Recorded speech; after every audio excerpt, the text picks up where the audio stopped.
بسم اللہ الرحمن الرحیم۔ السلام علیکم۔ ایک روز بیلول دربار میں آیا تو دیکھا علم نجوم پر گفتگو ہو رہی ہے اور ایک شخص علم نجوم کا ماہر ہونے کا دعویٰ کر رہا ہے۔ بیلول سلام کر کے خاموشی سے اس کے برابر جا بیٹھا اور اس کی باتیں سننے لگا۔ جب وہ اپنے بارے میں بہت کچھ کہہ چکا تو بیلول نے کہا، حضرت ماشاء اللہ، آپ کی مہارت کے کیا کہنے، لیکن کیا آپ بتا سکتے ہیں کہ آپ کے پاس کون بیٹھا ہوا ہے؟ نجومی بیلول سے واقف نہیں تھا، اس لیے اس نے لا علمی کا اظہار کیا۔ نہیں، میں نہیں جانتا۔ بیلول مسکرایا، اگر آپ اپنے برابر بیٹھنے والے کو نہیں جانتے تو پھر آسمان کے ستاروں کے بارے میں کچھ جاننے کا دعویٰ کس طرح کر سکتے ہیں؟ وہ شخص لاجواب سا ہو گیا اور تھوڑی دیر بعد اٹھ کر چلا گیا۔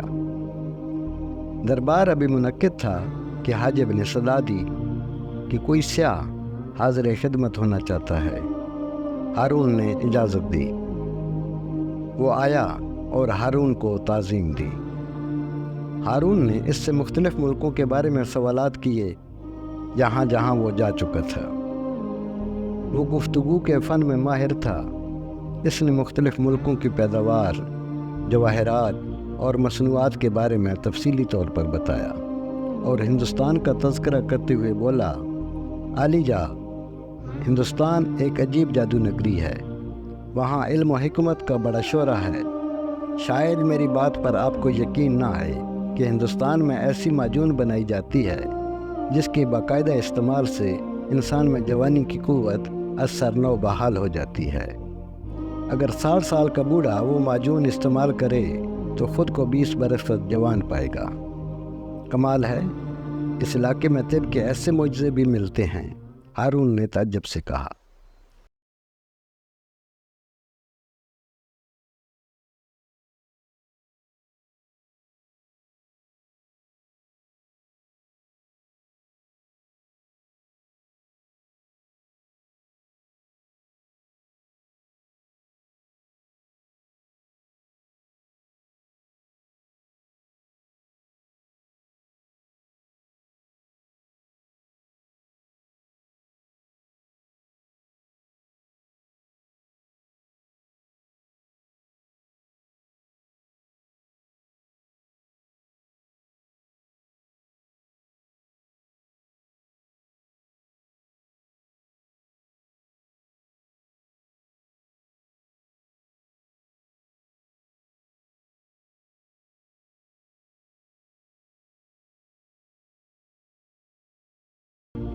اہل دربار میں ایسی حرکت کرنے کی جرت نہیں ہے۔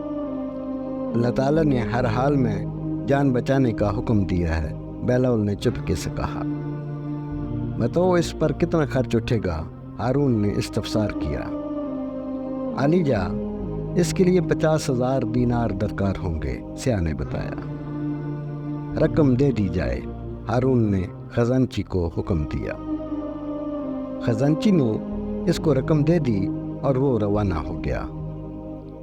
اس واقعے کو ایک عرصہ ہو گیا مگر وہ لوٹ کر نہیں آیا۔ ہارون کو بھی اندازہ ہو گیا تھا کہ وہ کوئی دھوکے باز تھا جو اسے فریب دے کر رقم ہتھیا لے گیا ہے۔ ایک روز دربار میں اس شخص کا پھر تذکرہ ہوا۔ ہارون نے متاسف لہجے میں کہا، اس شخص نے کیسے ہماری آنکھوں میں دھول جھونکی ہے۔ اگر وہ کہیں ہاتھ لگ جائے تو اس سے کئی گنا زیادہ رقم وصول کی جائے گی اور اس کمبخت کا سر کاٹ کر بغداد کے دروازے پر آویزاں کیا جائے گا تاکہ دوسرے لوگ عبرت حاصل کریں۔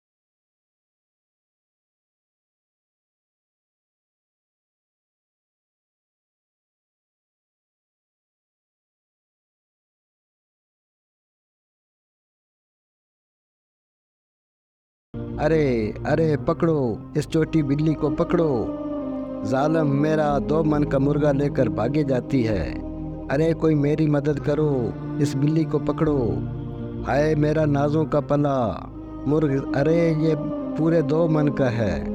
بلی نے جو بڑھیا کا شور و غل سنا تو پریشان ہو گئی اور غصے سے بولی، دیکھو یہ بڑھیا کس قدر جھوٹ بول رہی ہے، یہ اتنا سا مرغ بھلا 2 من کا ہے۔